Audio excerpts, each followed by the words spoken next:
देश की बहस में आपका एक बार फिर स्वागत है। हम बात कर रहे हैं भगोड़े मेहुल चोकसी की। आज उसकी बात इसलिए क्योंकि भगोड़ा मेहुल चोकसी इस वक्त डोमिनिका के अस्पताल में है या डोमिनिका की पुलिस हिरासत के अंदर है। अगली 1 तारीख तक शायद उसे पुलिस हिरासत में और रहना पड़े क्योंकि उसके ऊपर इलीगल एंट्री का केस चल रहा है। इस बीच डोमिनिका सरकार ने भी एफिडेविट दिया है कोर्ट के अंदर, जो हमें जानकारी मिली है उसके मुताबिक, कि वो उसे अपने देश में नहीं चाहते। एंटीगुआ के प्रधानमंत्री और कैबिनेट ने कहा है कि वो भी उन्हें अपने देश में नहीं चाहते।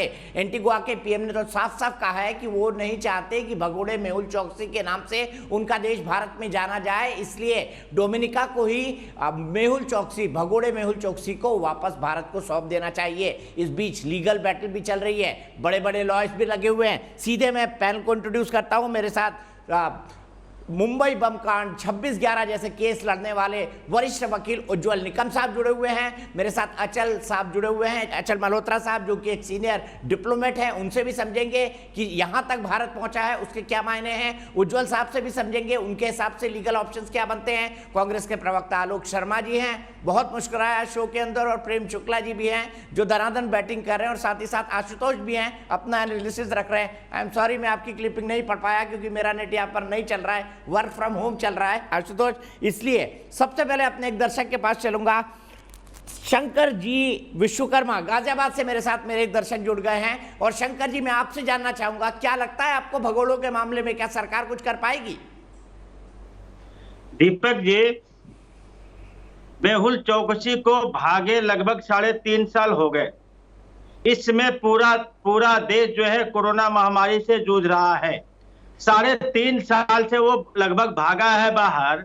इस कोरोना महामारी में सबको अपने जान की चिंता, ऐसे में सरकार उसको पकड़ने की जो कोशिश कर रही है, मैं समझता हूं कि सिर्फ जो है ध्यान भटकाने की कोशिश है।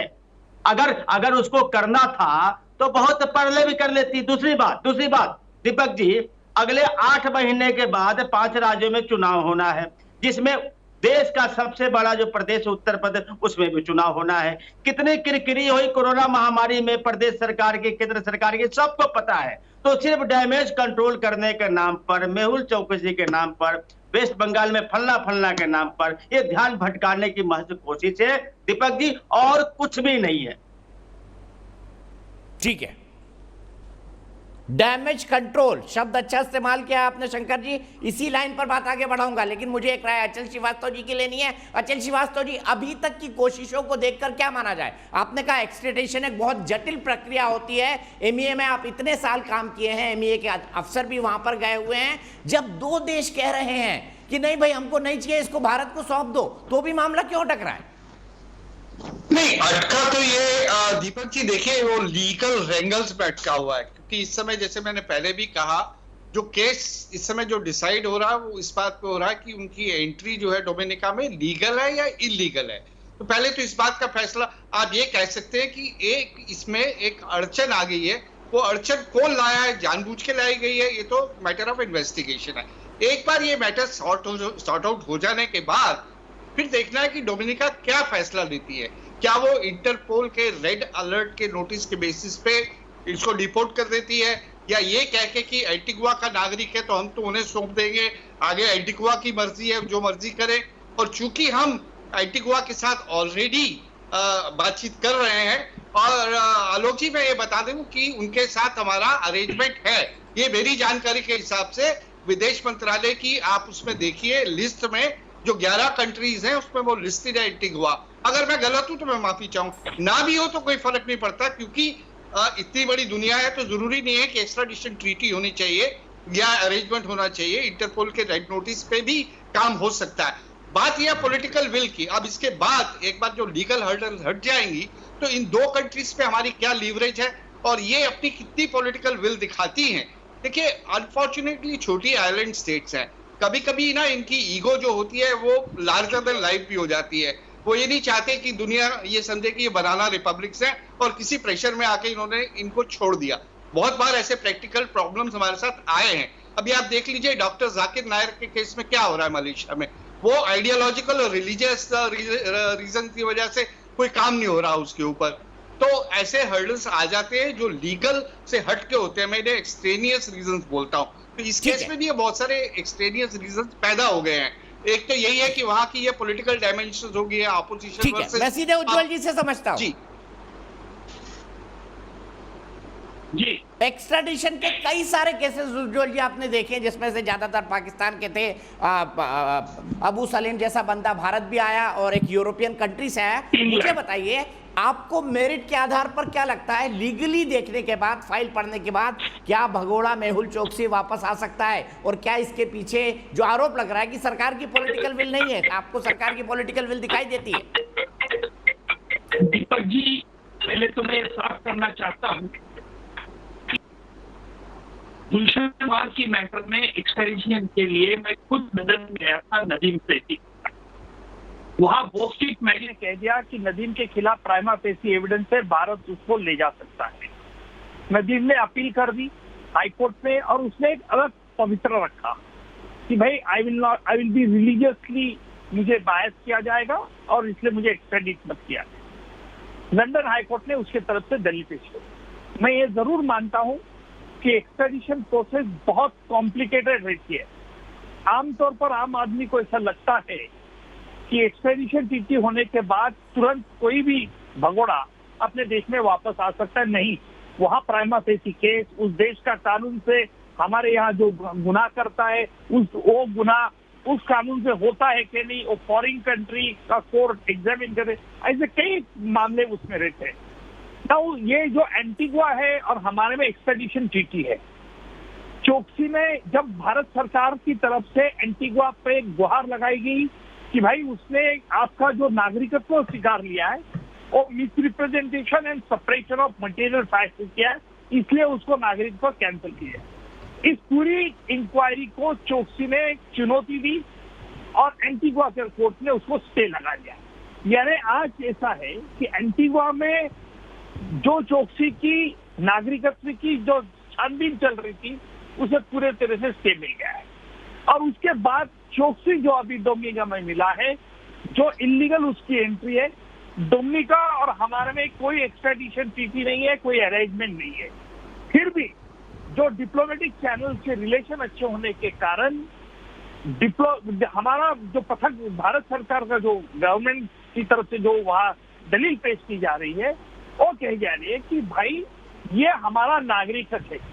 सेक्शन 9 के मुताबिक टर्मिनेशन ऑफ सिटीजनशिप जो ऑटोमेटिक है, लेकिन उसमें जो सबसेक्शन 2 जो कह रहा है, मैं पहले भी बात कर चुका हूँ कि गवर्नमेंट ऑफ इंडिया को पूरा अधिकार की उसकी छानबीन करे, इंक्वायरी करे। इस बैकग्राउंड पे हमने देखना ये है कि एंटीगुआ के गवर्नमेंट ने, प्राइम मिनिस्टर ने पहले डिसीजन लिया था, आज उनका फुल कैबिनेट ने उसको बैकअप कर दिया। यानी गवर्नमेंट ऑफ एंटीगुआ ने डिसीजन कर लिया है कि भाई उसे हम नहीं लेंगे, उसे हम डोमिनिका से भारत भेजना चाहिए। सवाल ये खड़ा होता है कि क्या एंटीगुआ के गवर्नमेंट ने ये स्टैंड लेने के बाद जो एंटीगुआ में उसकी हियरिंग चल रही है सिटीजनशिप की, क्या उसको कुछ धक्का पहुंच सकता है? क्या एंटीगुआ गवर्नमेंट इंडिपेंडेंट डिसीजन ले सकता है जुडिशरी को अंधेरे में रख के? एंटीगुआ की जुडिशरी का ये सवाल अलग तरीके का है। आज अहम सवाल ये है कि डोमिनिका में जो उस चोकसी को पकड़ा गया है उस पर एक ही आरोप है कि तूने इलीगल एंट्री की है, हमारे कानून के मुताबिक गुनाह है। अब चोकसी कह रहा हूँ मुझे भगा के लेके आए और लड़की के साथ लेके आए, इस तरह से उसकी छानबीन इन्वेस्टिगेशन डोमिनिका का कोर्ट करेगा नहीं, चाहे चोकसी कितनी बार कह दे। और मुझे लगता है यह डिप्लोमेटिक चैनल का काम है, और मुझे पूरी उम्मीद है कि चोकसी को डोमिनिका से डिपोर्ट किया जाएगा इंडिया।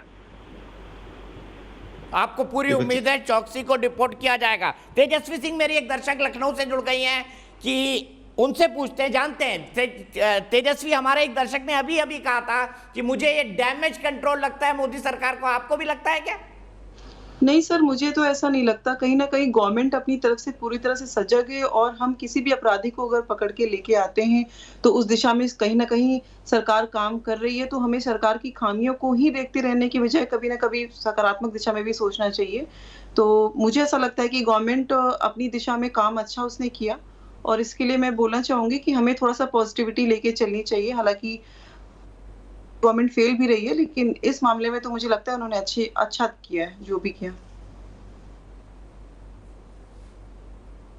जो भी क्या अच्छा किया। सीधे आशुतोष के पास चलता हूं। आशुतोष, हमने काफी पर्सपेक्टिव सुने जनता के, दोनों तरफ के सुने।